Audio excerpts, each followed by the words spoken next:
Welcome to Kenton's videos. Enjoy the video. In this video, I will explain how to replace your air filter. First, gather your tools like a screwdriver and a new air filter. Make sure your engine is completely off and cool before you begin. You'll find the air filter housing under the hood, usually a large black box. It's a straightforward process that anyone can do with a few simple steps. Let's get started and improve your vehicle's breathing. Now that you've located the housing, it's time to open it up.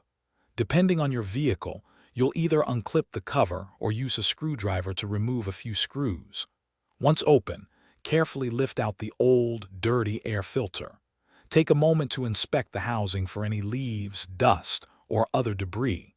A quick wipe or vacuum can help ensure a clean environment for your new filter.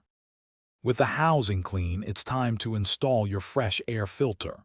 Make sure to orient it correctly, as filters often have a specific direction. Gently place the new filter into the housing, ensuring it sits flush. Then, carefully replace the cover, securing all clips or screws. Give everything a quick check to confirm it's tightly sealed, preventing any unfiltered air from entering. Replacing your air filter offers several benefits. A clean filter allows your engine to breathe better, which can improve performance and even boost fuel efficiency. It also helps prolong engine life by preventing harmful debris from entering. Generally, you should replace your engine air filter every 12,000 to 15,000 miles, but always check your owner's manual for specific recommendations.